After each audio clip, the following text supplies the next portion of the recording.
Panginoon. Palakpakan natin ang ating Panginoon. Palakpakan natin ang Banal na Espiritu Santo.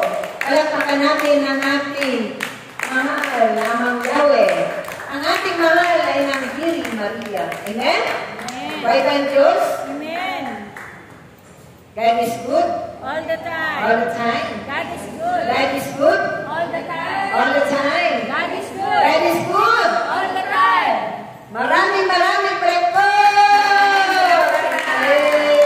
Hallelujah. Praise God. Andiyan na ba tayo makinig ng ipinadala ni Amang Yahweh sa hapong ito? Amen. Sa araw na pinagpala tayo lahat tunay na makikinig na lang tayo at may pagsasaluhan tayo na napakasarap na pagkain ng ating kaluluwa at espiritu. Ito yung mga katuruan ng Diyos na nagmumula dyan sa banal na aklat na ibig natin matutunan at ito'y ating laging mapakinggan. Hinananabikan natin. Amen ba? Amen. Nananabik na ba kayo? Amen. Gusto nyo na ba pakinggan? Amen. So, ang pinagtatawagin, ang pinagpala ng ating Amang nasa langit, patuloy na pinupuspos sa mga kapangyarihan, kaalaman at karunungan, ang ating lead disciple na walang dilit iba, ang ating minamahal na kapatid, Inang Jenny Alcobendas.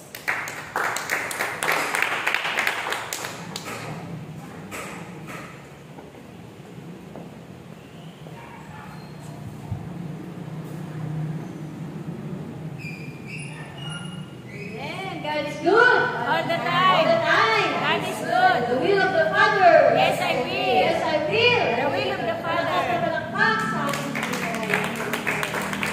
So, magsitayin muna po tayo para po sa ating pagbasa, para po sa ating panayam sa araw na ito.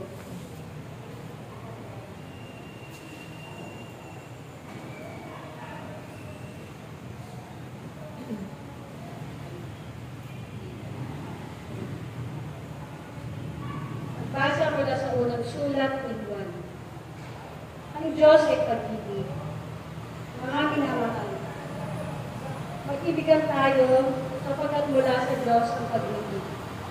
Ang bawat umiibig ay anak ng Diyos at kumikilala sa Diyos. Ang hindi umiibig ay hindi kumikilala sa Diyos sapagkat ang Diyos ay pag-ibig. Inihayag ng Diyos ang kanyang pag-ibig sa atin nang subuhin niya ang kanyang bugtong na anak upang magkaroon tayo ng buhay sa pamamagitan niya. Ito ang pag-ibig, hindi sa inibig natin ng Diyos, kundi tayo ang inibig niya at sinugo ang kanyang anak upang maging handog sa ipagpapatawad ng ating mga kasalanan. Mga kapatid, ito po ang salita ng Diyos. Salamat sa Diyos. Amen. So, palakpakan po natin ang malakay sa ating Panginoon.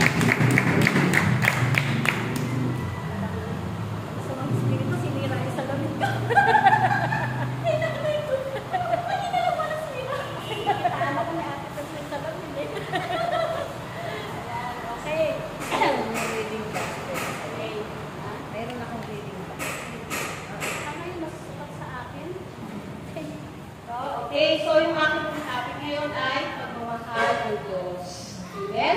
Amen. So ano po ba yung una nating masasabi sa ating isipan pag narinig natin yung pagmamahal ng Diyos? Kumari, hindi pa kayo graduate. Amen. Okay, so siguro, maraming tao alam na may Diyos. Amen? Pero hindi nila alam yung pagmamahal ng Diyos. Amen.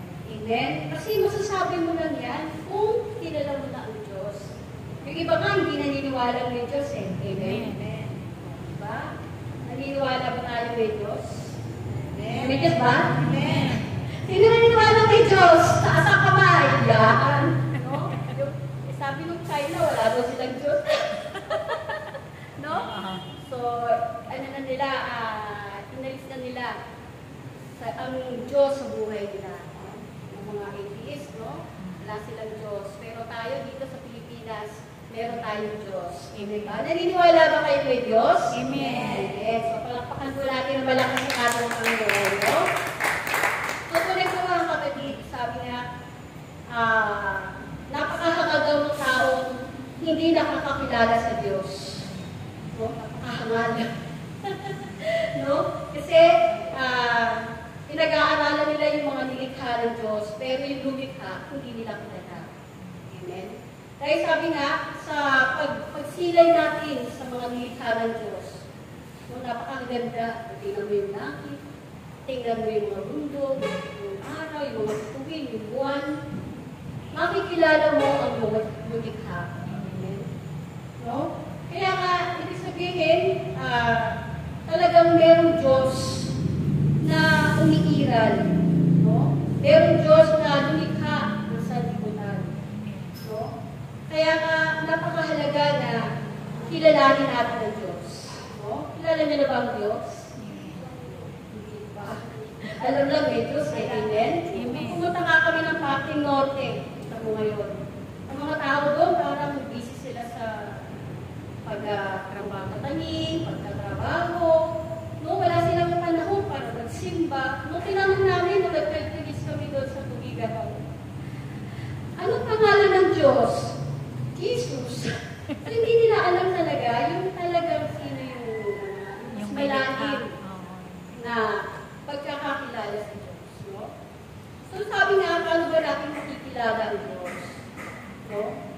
Kasi maraming tao hindi nila kinikilala ang Diyos eh. Iba yung kilala mo sa kinikilala mo. At talagang kilala mo ang Diyos. No? Hindi yung kontento ka na lang, alam mo may Diyos. Pero paano mo siya kikilalanin? No? Kasi kailangan kilalanin natin ang Diyos. No?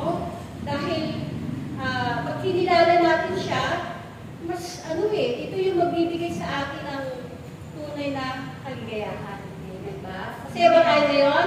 Amen. Talakpakan natin ang malakas sa ating Panginoon. So, paano ba natin siya kikilalanin? Meron dalawang paraan para makilala mo ang Diyos. Una, sa pamamagitan ng iyong sariling pamamaraan. Ngayon, kompleto na ang high-tech na ngayon eh. Search ka lang eh. Anong Diyos? Lalabas ka sa cellphone. Diba? Diba? Google. High-tech na. Oy, Google mo. Google mo siya. Kasi AI ka na yung Diyos. Kaya nga eh, so, kumbaga, napakadali na lang na mag-search, no? Maraming, andyan na yung high-tech na yung ating mga technology ngayon, no? At yun na nga, sa pamamagitan ng ganitong mga mag-aaral, sa mga seminar, sa ganito ko lang nakilala ang Diyos eh, no? Alam natin may Diyos, no? Pero hindi natin lubos na kilala ang Diyos. Pero dito, sa ganitong gawain, sa mga seminar, ay doon po natin lubos na maunawaan ng Diyos. Pero meron pang isang bagay na doon mo lubos na makikilala ang Diyos. Amen? Kasi meron pamamaraan ng Diyos. Sa isang bagay na yon, kumbaga, kasi sabi nga sa John 14, diba? Sabi doon na, ang tumatanggap ng aking utos, ang tumutupad dito, ang siya umiibig sa akin. Ang umiibig sa akin ay iibigin ng aking Ama. Iibigin ko rin siya at ako'y lubusang magpapakilala sa Kanya. So, ibig sabihin, meron pamamaraan ng Diyos para makilala mo siya. Amen? No? Yun yung kanyang pamamaraan para makilala mo siya. Kasi kailangan ma-encounter mo siya sa buhay mo. Amen? At yun yung magpapakilala sa iyo ng Diyos. Katulad ng panahon ni Moises, paano ba nagpakilala si Yahweh sa kanya? Ng Diyos sa kanya. No? Tinawag siya at doon niya nakita, doon niya na-meet ang Diyos. No? Doon sa yung punong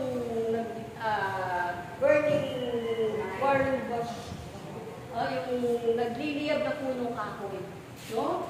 Sabi niya ako ang Diyos ni Abraham, naging mga niluto. So doon nagpakilala ang Diyos sa kanya. So, ibig sabihin, may pagpapakilala ang Diyos. No? Na kung saan, yun yung encounter mo sa Kanya. No? Yung personal encounter mo sa Kanya. Katulad ako, sa ko ba nakilala ang Diyos sa seminar? No? At yun na nga, tinawag ako ng Diyos. Meron siyang personal, sa akin, personal na ugnayan sa akin. No? So, yun na nga po, para makilala mo ang Diyos, dalawang paraan sa pamamagitan ng pamamaraan mo at pamamaraan ng Diyos. Amen? Dahil ang Diyos may kanya-kanya siyang way para mas lalo ibigin. Palakpakan natin ng malakas sa ating Panginoon.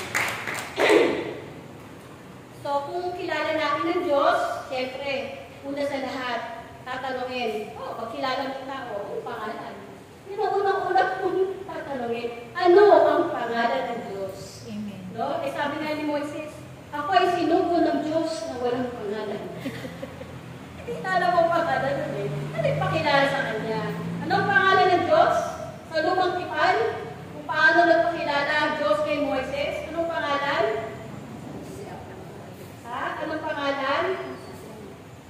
Yahweh. Yahweh. Oh, Yahweh. Yan po yung original name ng Diyos. Yung capital, ito, yan o. Yan. Kaya nga ito, binabandera na po namin ang pangalan ng Diyos. Amen? Yung capital YHWH. Ano bang ibig sabihin niyan? Yan po ay wikang Hebreo. Na ibig sabihin ay Yod-He, Waw-He. No? Sa Hebreo, yan ang kahulugan. No? Sa Tetragrammaton, ito po ay salitang Hebreo.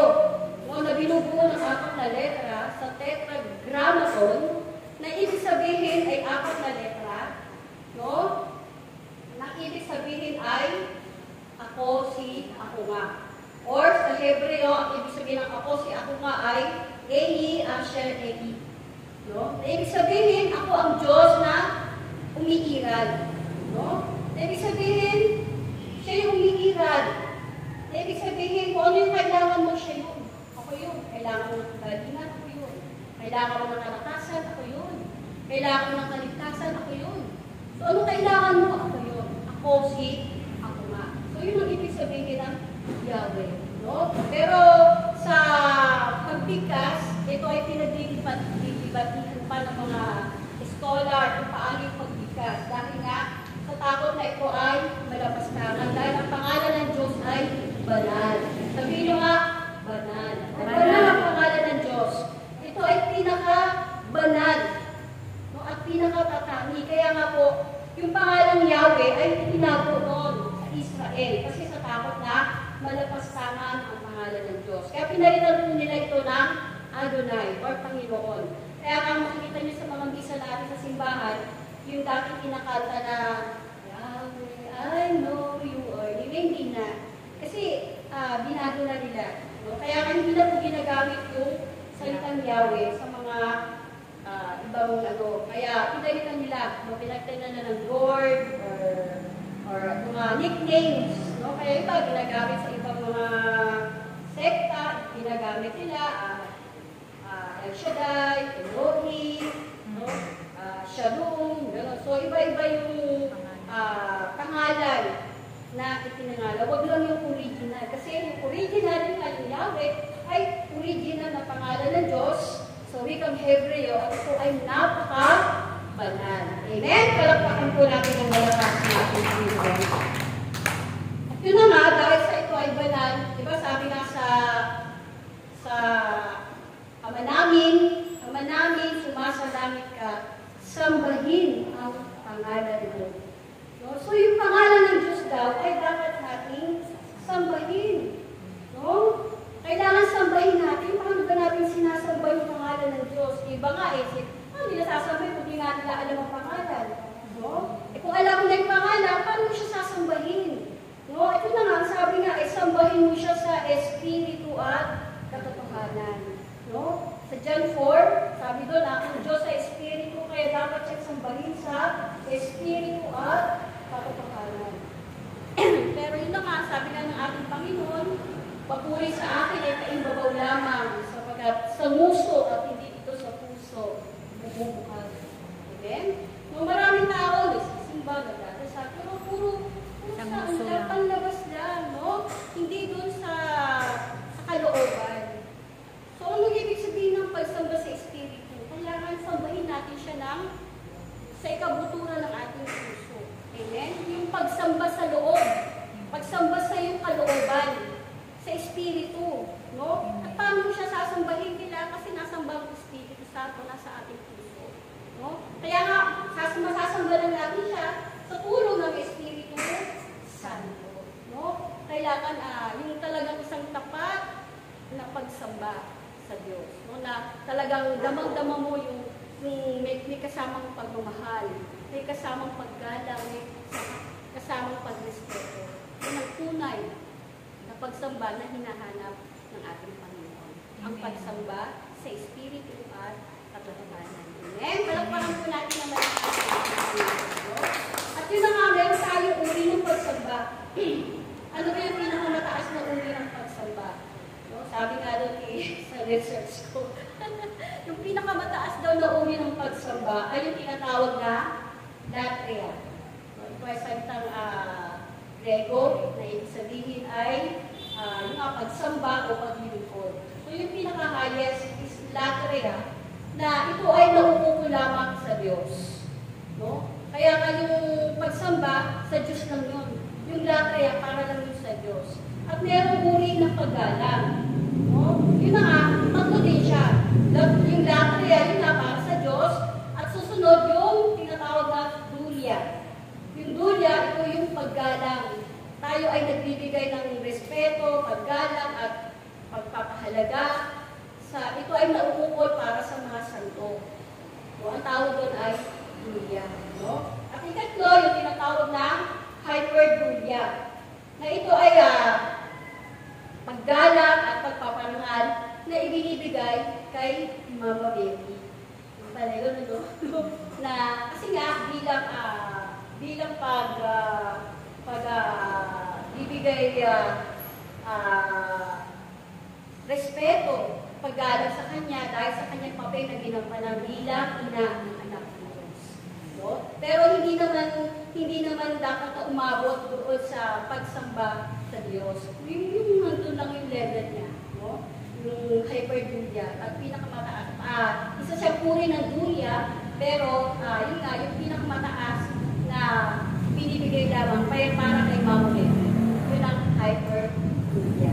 Palakpakan po natin ang palakasan natin. So ngayon po, dadako na po tayo. So yun na nga, ano ba ang kalikasan ng Diyos? No? Sabi dito, ano ba yung ibig sabihin ng kalikasan ng Diyos? Ang kalikasan ng Diyos, ito ay tumutukoy sa mga pangunahing katangian ng Diyos at aspeto ng kanyang pagiging Diyos. No? Kasi nga po, ang Diyos ay mystery. Amen? Misteryosong Diyos. Ibig sabihin, kung sinabing mystery, hindi lampas siya sa pangunawa ng tao. Hindi siya kaya unawaan ng tao pag ang Diyos na yung pinag-uusapan. Amen? Amen. No? Kaya talagang ang Diyos ay misteryoso at lampas na sa natural na pag-unawa ng tao. No? So number one, ano ba ang Diyos? Ang Diyos ay sinasabi nga na siya ay Espiritu. Ano bang ibig sabihin ng Espiritu? Wala siyang katawan. Wala siyang physical na anyo. Katulad na nakikita natin sa mga bagay dito sa mundo. No? Siya ay Espiritu. No? At yun na nga bilang Espiritu, siya ay walang limitasyon sa oras at espasyo. Ibig sabihin, wala siyang, kahit sa anumang oras, naroon siya. Anumang lugar, naroon siya. No? So, hindi mo siya kayang talian sa isang lugar. Hindi mo siya pwedeng, dahil nga siya ay espiritu, no? Siya ay espiritong umiiral, no? Siya ay naroon siya sa lahat ng oras at naroon siya sa lahat ng panahon. No? So, palakpakan po natin ang malakas ng ating Panginoon. At bilang espiritu, siya ay nagbibigay buhay at nagbibigay din ng espiritu. No? Dahil sabi nga siya ang Diyos. No? Siya ay nagbibigay buhay. Siya ang nagbibigay buhay. Sa kanya nagmulang lahat ng may buhay. Amen? At nagbibigay din siya ng espiritu. No? At tayo, tinanggap na natin yan. Amen? No? Kung tayo ay, nung nilikha niya, yung ating unang magulang, di ba, hiningahan niya. Yung si Adan, hiningan niya yung pagkakalikha sa tao. Hiningahan ng Diyos yung tao. At nagkaroon ng buhay. Wala sa alabog, hiningan niya sa ilong. So yung hininga ng Diyos, ang tawag pala doon ay ito yung Espiritu. Or God's breath, or God's Spirit. No? Na ibinibigay, na ipinagkaloob doon sa unang tao na nilikha. Amen? So yun na nga po, nagbibigay Espiritu at nagbibigay buhay. Amen? Palakpakan po natin ang malakas ng ating Panginoon. So pangalawang katangian niya, siya po ay eternal. Sabi niyo nga, eternal. Eternal. Ano yung sabihin ng eternal? Walang hanggan. Wala siyang simula at wala siyang katapusan. Parang yung bilog. No? So, di mo makita kung saan yung beginning, saan yung dulo, saan yung simula. Wala. No? Kasi ang Diyos ay wala katapusan. Wala siyang pinagmulan. Siya ay nag-e-exist na. Hindi pa nilikha ang sanlibutan. Nag-e-exist na siya. Umiiral na siya. No? Walang lumikha sa kanya. So, siya ay umiiral. Kaya siya ay wala siyang simula. No? At wala siyang katapusan. Kasi siya ay walang hanggan. Kaya nga sabi nga, siya yung Diyos noon, Diyos ngayon, at Diyos sa future. No? Kaya nga, yan ang katangian ng Diyos bilang eternal God, Diyos na walang hanggan. Amen? Palakpakan po natin ang malakas. So, pangatlo na kanyang katangian, ang Diyos ay mayroong tatlong persona. Ito yun, napakahirap unawain ito. Maging sa ibang reliyon, hindi nila ito maunawaan at hindi nila ito tanggap. Pero sa atin, bilang mga Kristiyano, ito ay isang doktrina sa atin na dapat nating tanggapin. No? At paniwalaan. Amen? Na ang Diyos ay may tatlong persona. Pero, iisang Diyos. Ilan ang Diyos? Isa. No? Pero may tatlo siyang persona. Pero ang katangian nito, sila ay magkakaiba, pero nagkakaisa. No? Ang Ama, Anak, at Espiritu Santo, pero sa isang Diyos. Para mangga.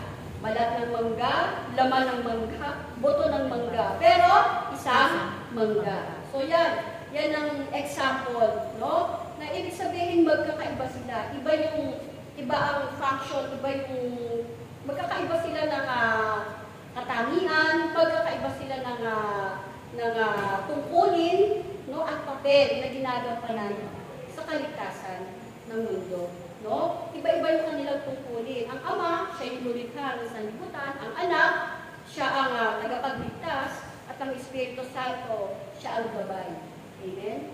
So, parang hindi sila magkakahiwalay. No? Hindi sila magkakahiwalay na Diyos, kundi tatlong persona sa isang Diyos. So, yun yung mystery nga ng Trinidad. No? Na may tatlong persona sa isang Diyos. Amen? Palakpakan po natin ang malakas natin. At yun nga, ang pangatlo, ay pang-apat pala, ang Diyos ay banal. Sabihin nyo nga, banal. Banal. Ano ibig sabihin ng banal? Kaya nga, ibig sabihin, no, ang opposite ng banal is kasalanan. No? Kapag sinabing banal, siya ay ganap. Siya ay dalisay, pure. Walang halong kasalanan, walang halong pagkakamali, walang pagkukulang. Perfect. No? Perfect. No? At pag sinabing banal, no, ay kasama doon ang kanyang pagiging makatuwiran at makatarungan. So, yan ang Diyos. No? At meron siyang perfectong moralidad. Ano ba yung perfectong moralidad? Sarap sa uluhin yung meaning eh. Sabi dito, yung kanyang kabanalan daw, sabi dito ay nagpapakita ng kanyang, ang kabanalan ng Diyos ay nagpapakita ng kanyang perfectong moralidad. At dahil dito, siya ay matuwid at makatarungan sa lahat ng kanyang ginagawa. No? At yung perfectong moralidad, ito yung ganap. At walang kapintasang pamantayan ng tama at mali na batay sa pagiging kabanalan at katuwiran ng Diyos. Amen? Palakpakan natin ang malakas ng Panginoon. No? Kasi bakit ba ang Diyos ay banal dahil siya ay matuwid at makatarungan. Kasi minsan, hindi kasi lahat ng, ba't hindi ginamit yung ang Diyos ay mabuti, ang Diyos ay laging tama. Hindi eh. Kundi ginamit yung salitang pagiging matuwid. Kasi minsan hindi lahat ng tama o hindi lahat ng mabuti ay matuwid. Halimbawa, bilang isang lingkod, ay, tumutulong ka sa maraming tao, lalo sa simbahan. Pero yung sarili mong pamilya, or magulang, hindi mo tinutulungan. So, hindi siya makatuwiran. Amen? Tama! Pero, hindi siya makatuwiran. Yun eh. Yun ang ibig sabihin ng pagiging makatuwiran. No? Tayo, okay lang sa atin, pero ang Diyos ay makatuwiran. No? Na kailangan, iba yung pagiging, iba yung mabuti, iba yung tama, pero meron pang mas maganda pa pala doon. May mas karapat dapat doon yung pagiging matuwid. Amen? Sabihin nyo nga, matuwid. Ang Diyos ay matuwid. No? Kasi alam niya talaga yung tama, dito sa tama. Amen? No? Kaya nga, tayo, tinuturuan din tayo ng Diyos. Paano tayo maging banal? Paano tayo maging matuwid? At paano tayo magiging makatarungan? Ano naman yung makatarungan? Ito yung pagiging patas. Ang Diyos ay patas sa kanyang paghatol. No? Siya ay parehas. Hindi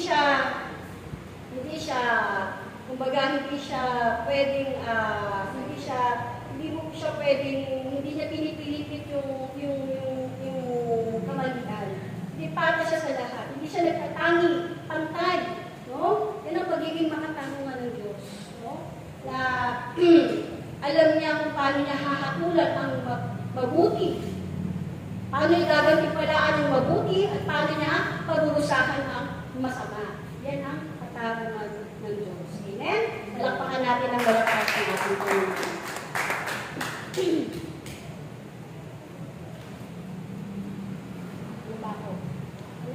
Number 5 na, no? Katangian ng Diyos. No? Ang Diyos ay omnipotent. Ano ibig sabihin ng omnipotent? Ang Diyos ay makapangyarihan sa lahat. No? Almighty God. No? Na ibig sabihin, makikita natin pagiging makapangyarihan ng Diyos nang nilikha niya ang sanlibutan. Sa pamamagitan ng salita. Amen? Kaya mo ba yun? Nagsalita ka lang. Sabi mo, magkaroon ng liwanag. Lumabas na agad yung liwanag. Amen? Kaya sabi nga po sa creation, yung paglikha ng Diyos sa mundo, dati wala pang liwanag eh. Amen? Kadiliman ang bumabalot sa buong sanlibutan. No? Pero nung sinabi ng Diyos, magkaroon ng liwanag. Siyempre, nagkaroon ng liwanag. Nagsalita rin siya. Amen? Yan ang kapangyarihan ng Diyos.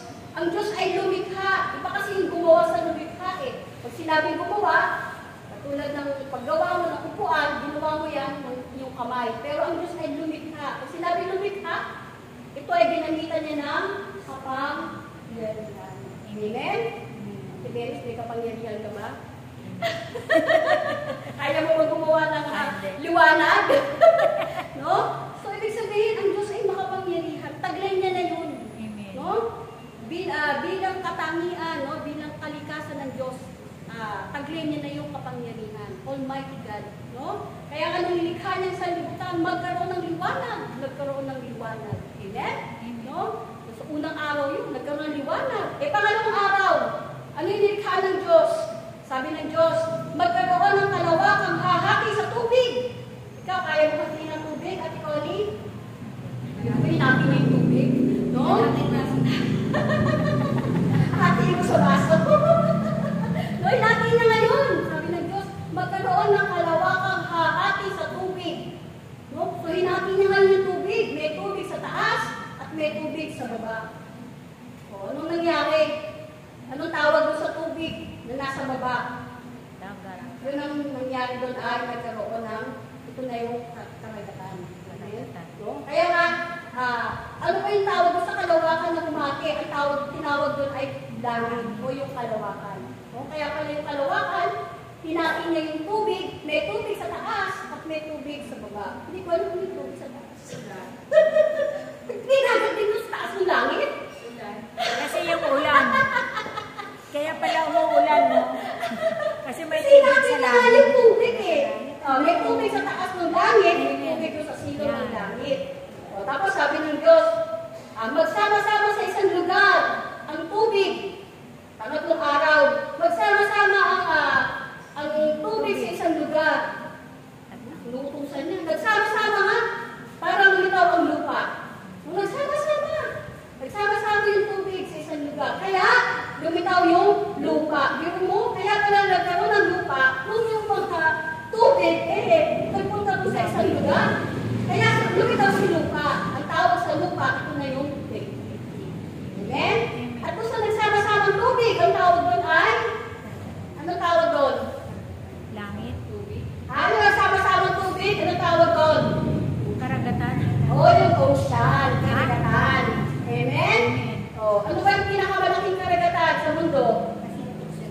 Pacific Ocean. Meron tayong limang karagatan eh. Pacific Ocean, Atlantic Ocean, China, Philippines yun. China Sea yun. Philippines ba yun? Ang karagatan, pinakamalaki yun. Kung sa karagatan, yung sina, kung ang Philippine Sea, China Sea, diba? Yung karagatan, pinakamalaking bahagi ng tubig. No? Okay na nga, doon pala tayo sa paglikha. Ma-amaze ka niya. Kung pupunta ka sa kalawakan, sabi nga million of galaxies in the universe. Million! Naman sabi ng million? Million! Galaxy, galaxy! Ang galaxy, compose siya ng isang solar system. Ano yung ino-compose ng solar system? Ang solar system, yung mga bagay na umiikot sa araw. Ano ba yung umiikot sa araw? Mga planeta, buwan, bituin, mga comets, mga asteroid, mga nebula. No? Yung dami umiikot sa araw. Ang tawag doon ay isang galaxy.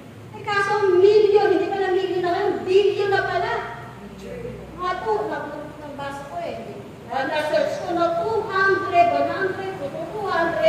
billion of galaxies in the universe. Pero kung pinapakalamak ng kalangitan, ng universo, pero mo naman billion of galaxies in the universe.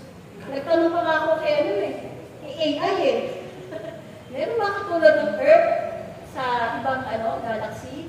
Meron daw. Meron daw katulad tayo ng planetang Earth, pero outside the solar system. Tawag doon ay exoplanets. No? Kasi doon ay may tubig. Kasi hindi pwedeng tayo walang tubig Amen? At yung klima doon, hindi siya mainit, hindi siya malamig. Tayo, hindi tayo pwede. Katulad kung pupunta ka sa planet Pluto, malamig doon.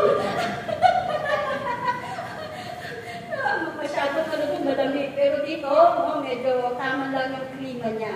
Kaya meron pala tayong kahawig ng planetang Earth sa ibang galaxy or ibang outside the solar system. Amen? Amazing talaga si God. Amen? Malakpakan natin siya mag-ihawi. Amen? No? Kaya nga, ito sabihin talagang ang Diyos ay kahanga-hanga. No? Yung kanyang kapangyarihan. Kaya talagang dapat natin siyang purihin, dapat natin siyang sambahin, at ibigay natin yung pinakamataas na papuri sa Diyos.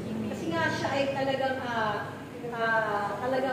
kahanga-hanga ang kanyang gawa. Amen? Na dapat ito yung nare-realize ng mga tao na makita nila yung kagandahan ng Diyos, yung kagandahan ng nilikha. Kaya nga makikilala ng Diyos sa pamamagitan ng pagmalas mo sa nilikha.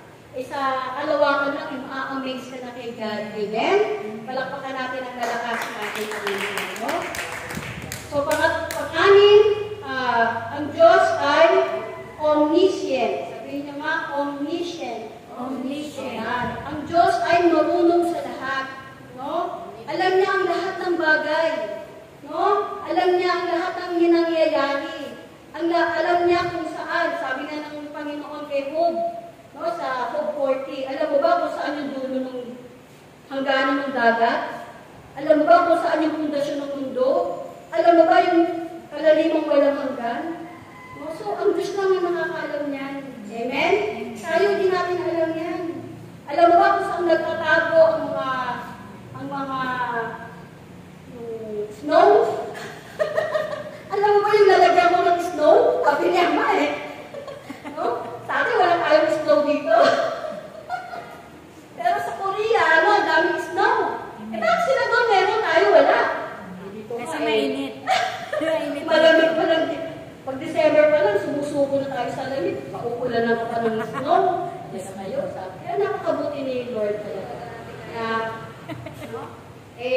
Napaka talaga niya. Yung baghari, alam mo ba kung saan nagtatago? Yung baghari pa lang Amazing talaga ni God. Saan lumalabas yung baghari? Diba? Kaya nga, alam niya ang lahat ng bagay. Maging ang iyong iniisip, maging ang iyong kalooban. Amen. Alam niya yung dilang ng iyong mga buhok.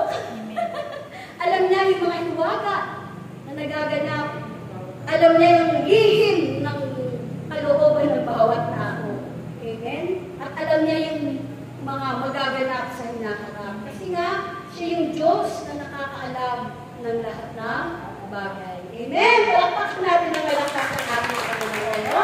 Kaya nga napaka-amazing talaga ni God, no? At talaga, kasi nga, ang Diyos ay matalino dahil taglay niya yung tinatawag na karunungan ng Diyos. No? Meron siyang karunungan. Diba? Si Haring Solomon. Sa magaling yung karunungan ni Solomon? Si God. Anong nangyari? Amen? No? Itong karunungan ng Diyos, ito yung nagbigay anyo sa libutan. No? Siya yung nagbigay anyo dahil sa karunungan ng Diyos. No? At ang karunungan ng Diyos, yung tinatawag na taglay niya ang kaalaman. Ano ba yung kaalaman? Siya naman yung nagpakilos, no? Sa lahat ng bagay. Siya yung nagpapakilos. No? Kaya nga napaka talagang kahanga-hanga ang Diyos. Amen ba? Amen. Hanga ba kayo sa Diyos? Amen. Amen. Palakpakin natin ang malakas ng ating Panginoon. Pang-pito,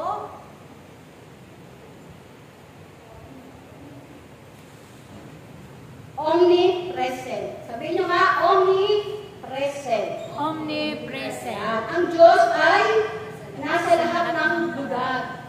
No? Nang sabay-sabay. No? Ay, siya espiritu. Siya makapangyarihan. Kaya nga ang Diyos ay nasa lahat ng lugar. Kahit nandun ka sa ibang bansa, nandun ang Diyos. Kahit nasa buwan ka, nandun ang Diyos. Kasi kung kaneta ka, nandun ang Diyos. Kahit saan mo magtakago, nandun ang Diyos. Amen?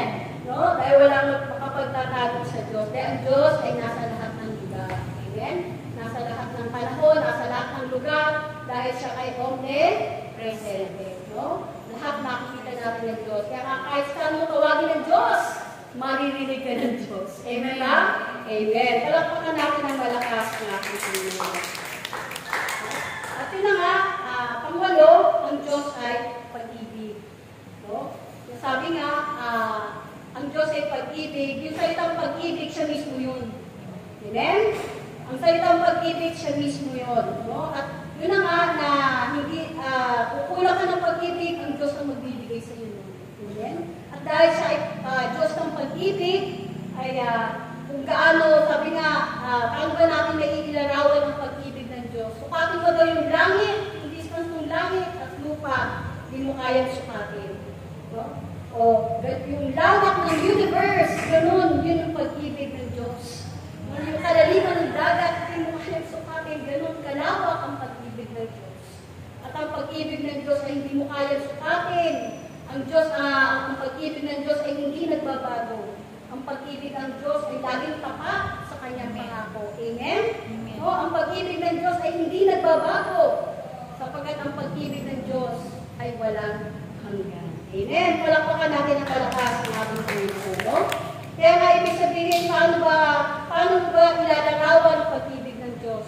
Ilalarawan po natin ang pag-ibig ng Diyos una sa pamamagitan ng paglikha sa sanlibutan. No? Na nakita natin kung paano nilikha ng Diyos. Bago niya nilikha ang tao, ay ibinigay muna ng Diyos yung pangangailangan ng tao. No? Nilikha niya ang langit, ang lupa, ang daigdig, nilikha niya ang mga halaman, nilikha niya ang mga hayop, nilikha niya ang mga nilalang sa tubig. So lahat ng kailangan ng tao ay ibinigay ng Diyos. At higit sa lahat, siya ay lumikha ng tao. No? Sa pamamagitan ni Adan. Mula sa alabok, hininga niya, sa ilong at nabuhay. Amen? Yun naman, dahil sa malungkot si Adan, nakita ng Diyos, hindi naman angkop na nag-iisa lang ang tao, kaya gumawa din siya ng kasama ng Diyos. Ay kasama ng ni Adan. Gumawa ang Diyos ang kasama ni Adan sa pamamagitan ng pagkuha ng kanyang tadyang. No? At ito ay pinangalanan niya, Eva. Amen? At makikita natin doon sa paglikha, no? Ginawa ng Diyos sila bilang tinatawag na perfectong tao. Sabihin mo mga perfectong tao. Perfectong tao. Ano ba ibig sabihin ng perfectong tao? Wala silang kapintasan. No? Ang ganda-ganda ni Eva. Talagang Coca-Cola body, matamos ang ilong. Hindi ka tulad ng ilong ko. Amen? Napakaganda ng kanyang kutis. Talagang flawless na flawless. Para siguro. Maganda yung kanyang mga mata, yung kanyang mga labi. Parang si Mama Mary. Oo, ganun. Perfect. At higit sa lahat, anong pagiging perfect nila? Sila po ay mga immortal. Sabihin nyo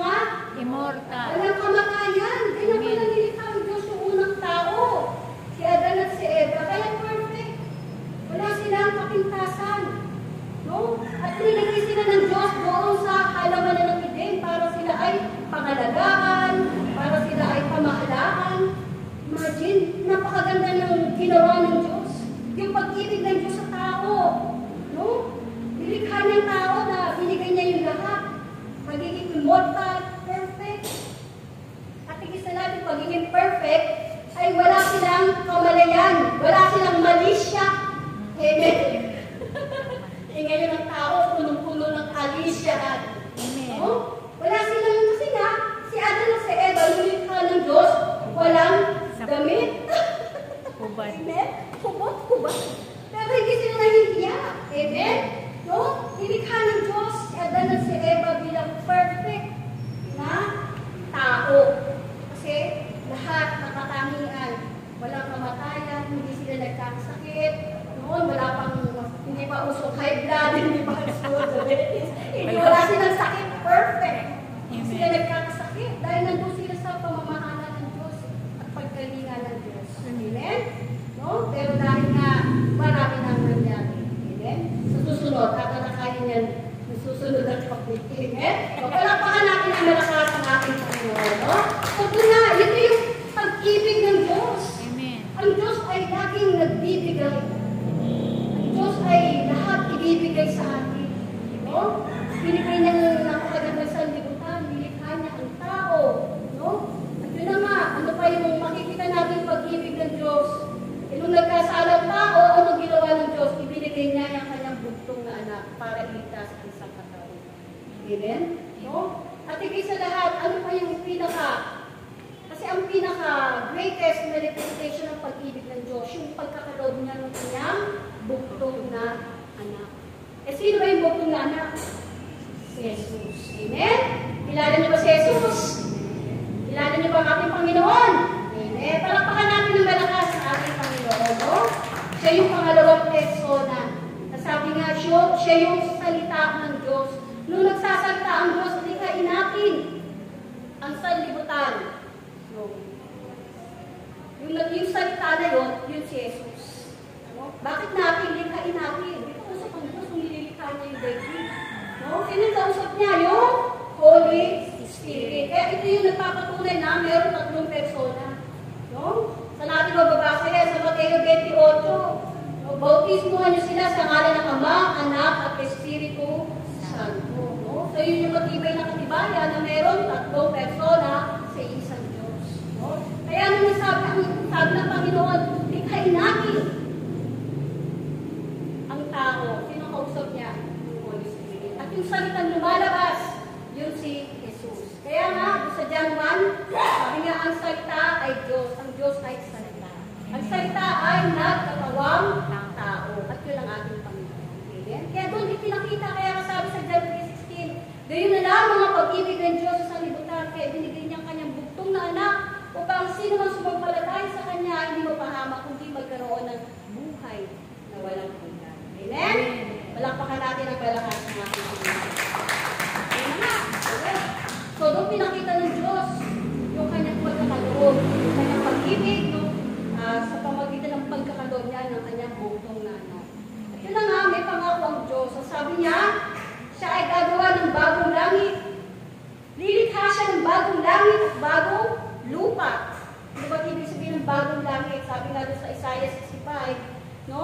Siya ay lilikha ng bagong langit at bagong lupa. Ang bakas na nakaraan ay mapaparang na. At doon sa lilikhain kong bagong langit, bagong lupa, wala nang kapighatian, wala nang kalungkutan, wala nang kamatayan, wala nang sakit, wala nang kaguluhan, at iiraw doon ang kapayapaan at kagalakan. Amen. Sarap, no? So ano bang ibig sabihin ng bagong langit at bagong lupa? So yung bagong langit, ito yung bagong pamamahala. No? Ito yung pamamahala ng Diyos. No? Na kung saan, kasi noon dati ayaw ng Diyos ayaw ng tao na pamahalaan siya ng Diyos. Amen? Gusto niya pamahalaan siya ng tao.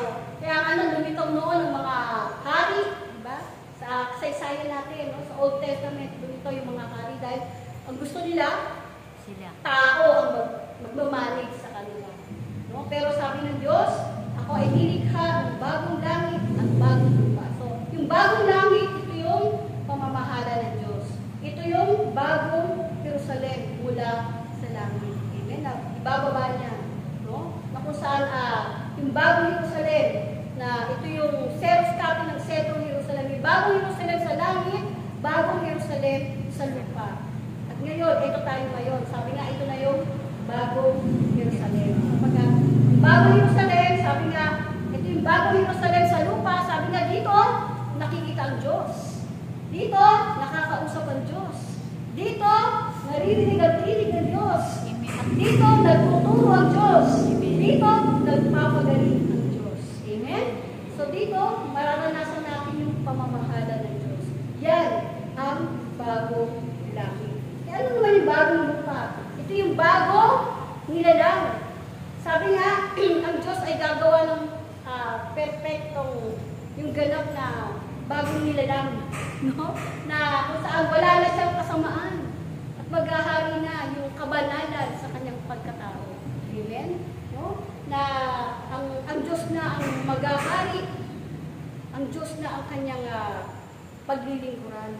Amen? No? So yun yung bagong lupa na siya ay lilikha. Bagong lilikha na kumbaga hindi lang sa physical kundi sa spiritual. Kung tayo ay babaguhin ng Diyos. Diba? Nais ko bang baguhin ng Diyos? Amen. Amen. Palakpakan natin ng malakas ang ating Panginoon. Kaya nga dito, sabi nga, sa bagong Jerusalem, ito na yung pamamahala ng Diyos. Ito yung kaharian, ibinabana ng Diyos sa atin. No, nakasama na natin ng Diyos na doon ay wala nang hirap, wala nang kalungkutan, at maghahagi na ang katuwiran ng Diyos. No? At yun nga, ito na, sabi nga ibinigay na sa atin ni Ama yung kanyang paghahagi. At ito tayo ngayon, nandito na tayo sa bagong Jerusalem. Sabi nga, ito yung perfectong lugar para tayo ay sambahin ng Diyos. Kasama natin dito ang Diyos. At dito, mararanasan natin yung pamamahala ng Diyos. Amen ba? Nais mo ba pamamahala ng Diyos?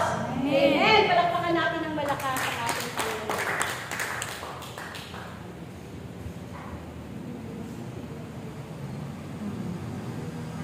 Yun na nga. So yun po yung mga katangian ng Diyos. At yun na nga, napakahalaga na makita natin kung gaano tayo, yung Diyos, nakita natin kung gaano niya tayo minamahal. Amen? Kung gaano niya tayo, lahat ibibigay ng Diyos. Ano pa ba ang hindi kaya ibigay ng Diyos? Amen? At yun na nga, ang pinaka, yun na nga, sabi nga, ang Diyos ay ating Ama. No? Siya ay ating Ama sa langit. No? Kaya nga bilang Ama, sabi nga, Ama namin sumasalangit ka. Siya yung ating Ama na namamahala sa atin. Siya yung ating Ama sa Espiritu.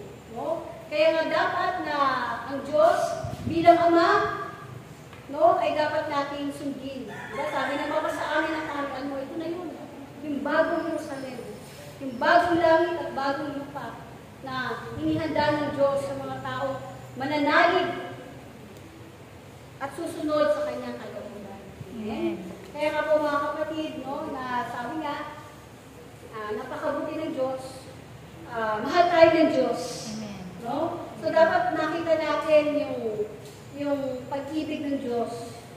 Makita natin yung plano ng Diyos na hindi plano ng Diyos na tayo ay maging miserable ang buhay. Dahil sa pag-ibig ng Diyos, kung paano niya nilikha sa libutan, nilikha niya yung perfectong tao, ibinigay niya lahat, no, bilang perfectong tao na yun nga binigay sa kanya ng lahat ng Diyos. Pero yun nga ay naiwala nila yung grasya na ibinigay ng Diyos. No? Kaya nga dapat makita natin yung pag-ibig ng Diyos. So dapat makita natin na karapat-dapat lamang na ang Diyos ay ating purihin, sambahin, dahil talagang ang Diyos ay napakabuti. Dahil nga ang lahat ng kabutihan, lahat ng katuwiran ay nagmumula sa Diyos. Lahat ng katarungan ay nagmumula sa Diyos. No? Kaya dapat lamang na dahil sa pagmamahal ng Diyos sa atin, sabi nga, ang Diyos ang unang umibig sa atin. So dapat din na tayo ay mag-ibigan, tayo ay magmahalan, at bigyan natin sa Diyos yung karapat-dapat na pagsamba para sa Kanya. Amen? Palakpakan natin ang malakas sa Panginoon. Ito na nga, kaya purihin natin ang Diyos, pasalamatan pasalamatan natin ng Diyos dahil sa kanyang dakilang pag-ibig sa atin.